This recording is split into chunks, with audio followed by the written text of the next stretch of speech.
Hi, I'm Ken Lobb, the creative director for Microsoft Game Studios, and I'm here today to show you Banjo-Kazooie Nuts and Bolts. So here we are on Spiral Mountain. You may remember it from the beginning of both games. Now Banjo's house is slightly dilapidated. The sound design in this video is premature.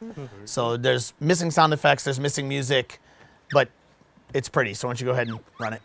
The thing that struck me coming out of the Gamers Day, both at Rare and in San Francisco, was that most people understood that it was still Banjo, but there's obviously a question out there of, hey, is this Banjo? Is it a racing game? Is it a kart game? I don't really understand what's going on based on some of the screenshots or videos we saw. Actually, it's very much still a platformer. Okay, so there's a little bit more to that, but we figured we'd jump right ahead. So I'm going to show you later also some of the stuff you do in Showdown Town, but there's two primary things that you do in Showdown Town. One is you collect the parts so that you can build better vehicles, and the other is you open up the actual game levels. So the first piece they're going to show here is what it's like to grab a box and what you do with it. You basically, there's crates of parts spread all throughout Showdown Town. You bring them over here, you talk to Mumbo, and he'll put them into your inventory so that you can use them to build, which is what you did when you were doing the multiplayer offsite. More importantly, though, you use Showdown Town as the hub world, and you gain access to the game worlds through the hub world. So you start out, you have a vehicle that's not very good, doesn't go very fast, can't jump, can't go up steep slopes, which is why he's taking this kind of long way around to get up to the top. After you've dabbled for just a couple of minutes, Log comes out and he tells you, okay, I want you to come meet me up at this place. Tell you what you need to do next, which is right here. If you notice off to his right, there was this thing. That's called a game globe. These are literally their representations of the worlds that you're going to play in. So in order to play in them, though, first you have to take it and you have to find your way over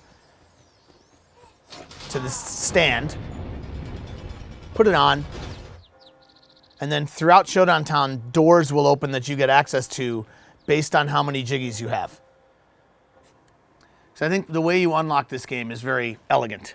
You know, it's like previous platformers. If you think about just Banjo in the past, you had this weird maze of an overworld that you unlocked by going through doors that had note numbers on them. So as you gathered certain numbers of notes inside the levels, you could get to a bigger and bigger piece of the world. This game, they turned it completely into a platformer, where the world, this world, Showdown Town, is locked only by the abilities of your vehicle. You know, of the things that you are able to add. So this, for example, right here, right here's the game globe place that you saw in the video, but he had to go up the back way because he didn't have the sticky tires yet. As you can see, Showdown Town is pretty big. So this vehicle has a couple of abilities. It has a float, so I could go in the water. It has the spring to jump, and it has a laser. I won't explain to you why you'll need lasers. We'll save that one for maybe another day. See these cranes? There's a big crane on the left and there's two cranes on the right. You can see on the cranes on the right that it has the little box icon. Yeah, I want to get one of those. Those are probably kind of good.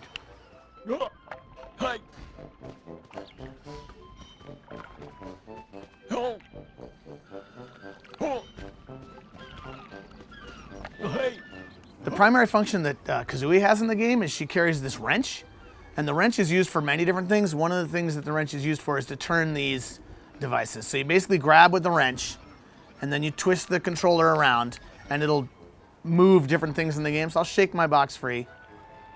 There's other gameplay in Showdown Town besides just find boxes and put the game globe down. And one of them is being shown to you right now by the somewhat angry police force. So if you look over here, little gumball machine looking thing with a 0 in it. So that's a Jiggy dispenser. So when you go into one of your worlds, like what you'll do today to collect Jiggies, you don't just get the Jiggy. You get the Jiggy out of game world and put into the Jiggy dispenser. At first it's simple. I just have to come over here. I have to do my typical grab the thing and spin it, and a Jiggy will pop out right here.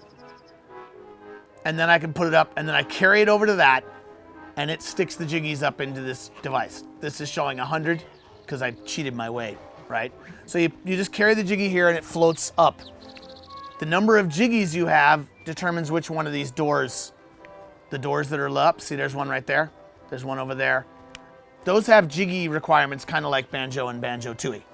So your very first door, you can go in with 0 Jiggies, but every door after that, you're going to need multiple Jiggies to get into.